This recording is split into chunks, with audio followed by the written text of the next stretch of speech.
Hello, it's me, your favorite SKIBIDI YouTuber. With just a second. Oh great, we are using text-to-speech. We lost what made us unique. Hold on, I can fix this. Just gotta do this small thing and...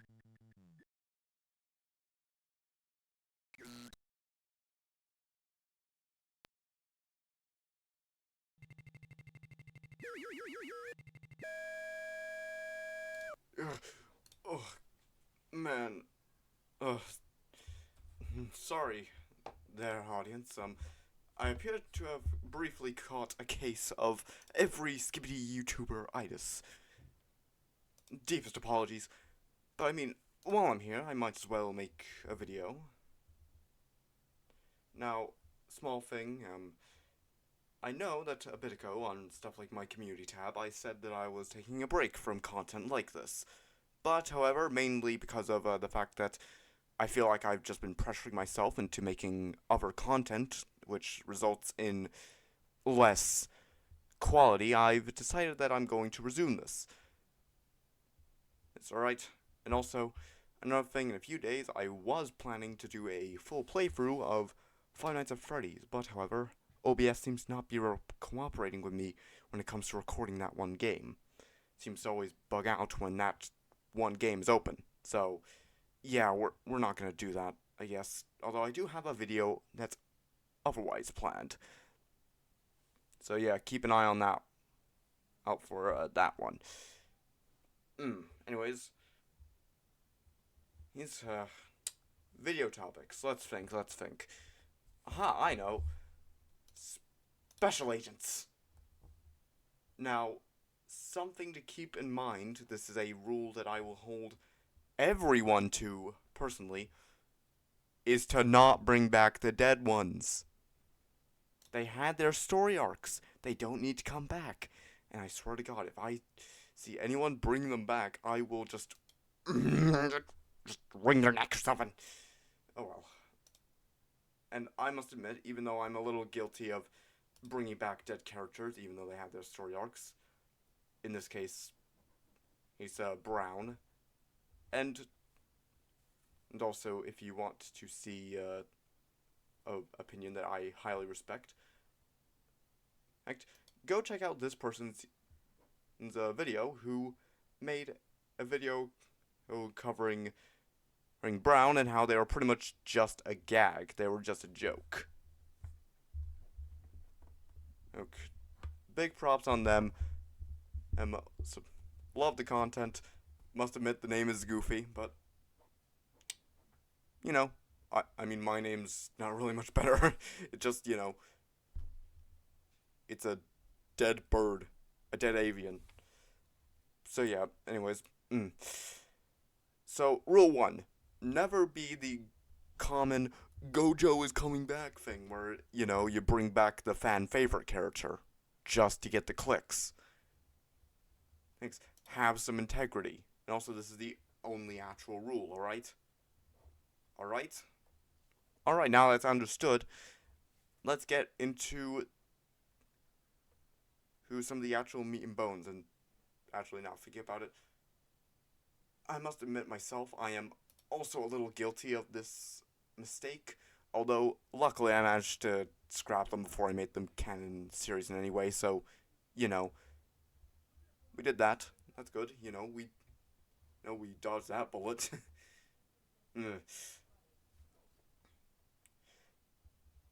I mean, honestly, past me was not cooking, honestly. Anyways, now time to get to the actual meat and bones of the video. First of all, in order to establish what your... Oh, hold on, excuse me for a brief moment.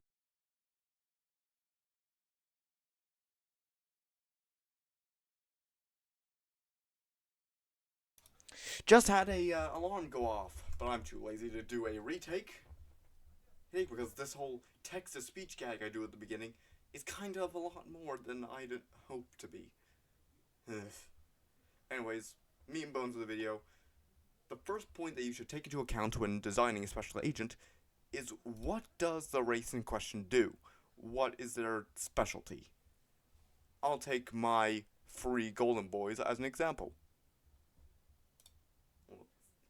Starting off with Assassin Drone Man, focusing on mobility, and to sort of visually represent that, it actually takes some elements from the upgrade Titan Speakerman, mainly the dual blasters, as they are most interpreted the English as TSM tends to be considered the most mobile Titan out of like the main free, the big trio. Jeez, English. Anyways, thing. Brawler Radio Man, able to use Titan Radio Man's whole frequency ability and contact the Titan personally, a point that will be very relevant in Cataclysm soon. And that sort of element of contact is actually taken from the good old SKIBIDI Wars series with Athena and the Tri-Titan.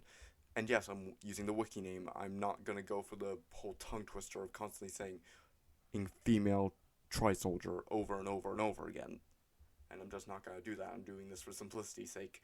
Unless you want me to trip over every word, this is what you're getting. And also, to round everything out, Sniper Projector Man. And uses the projection illusion thing to cloak themselves without needing another projector man to cloak them. As a little fun fact, canonically, projectormen have been around for quite a while. And I don't mean like around as in existing, I mean in the general vicinity of many of the events in the original series.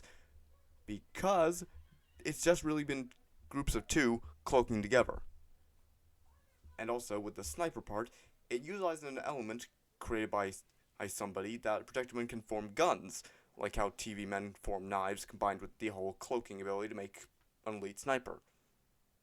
And also, personal note, I am very excited for that whole Skibidi Zero project you mentioned in the bio thing. And also, really, thank you for the idea. I've really been slacking on the projectors, especially with the fact that I just killed off the woman just like that. Just full on Thanos snapped them out of existence. Oh well. El Toodaloo. And next point, recognizability. Now this is big. Now, you could go with the recolor route. Or you could go with an entirely different build route. You can definitely tell which one I went with. Now, there's two ways you could go about this. You can go by the silhouette rule, which is by changing the whole build of the character, or by the highlight rule, which, highlights certain elements in order to, make them stand out more. Alright, on to the next point, power scaling. Now, I feel like the best way that anyone can visualize this sort of thing is with this, forgot that this slide was here, that's in hand-to-hand, this is kind of my own personal view of how I see the power scaling between the free mainline and agents. Now, I'm going to go on a bit of tangent here because, I'm the man of tangents. I made a whole series called Rot Rants for a reason. Point is,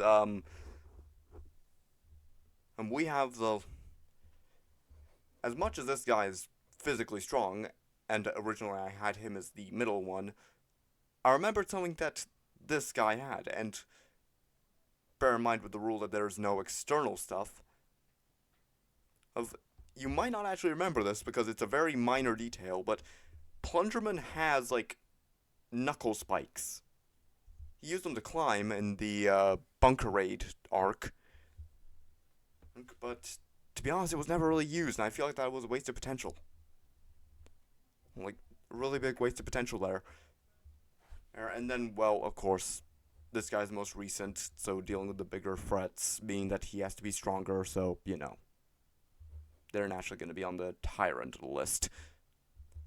Anyways, I feel like the best way to visualize power scaling when it gets to the point that you can compare that compare your special agent to the normal agents is to use this method of counting them against the same a member and how they are sort of like, I guess, times by their sort of race's ability. And whatnot. Not yada yada. Generally, I feel like you want it to be that they can take on quite a few threats and to balance out that much problem, but at the same time, they aren't literal God. And I feel like the Homelander quote sort of sums it up in a way. Ignore the "I don't make mistakes" bit. It's they have to make some mistakes. I mean, Plunger made a heck of a lot of mistakes.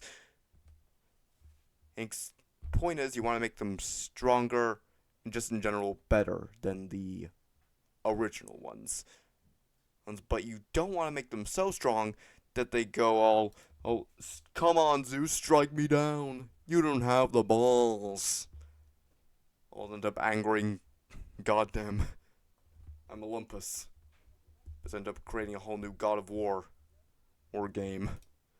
But again, back to this quote. Mainly the character in it. Mannerisms.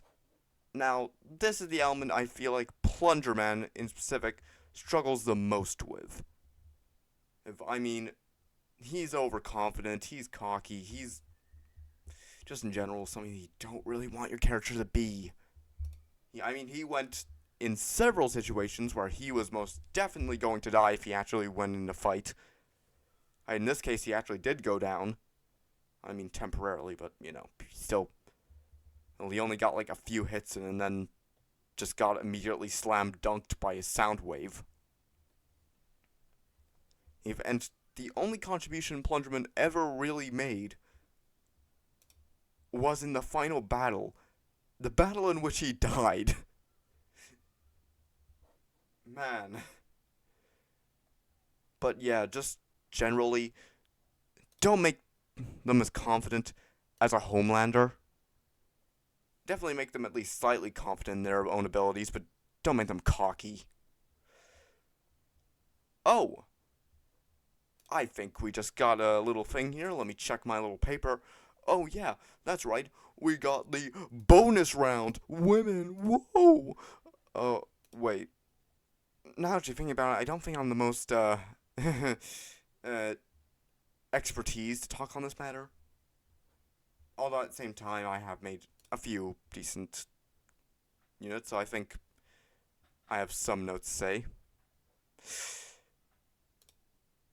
Just apply most of the same rules and make it a woman. Why do you think Drill Woman and Drill Assassin have the same sort of head drill type? Not with the drill bit, that's definitely different. But like the yellow sort of stand thing in the cylinder, whatnot. It uses the same model, I'm pretty sure. Or there's a reason they use the same model. I'm just saying. Alright, well, that's all from me. Stay classy, and hope this all helped.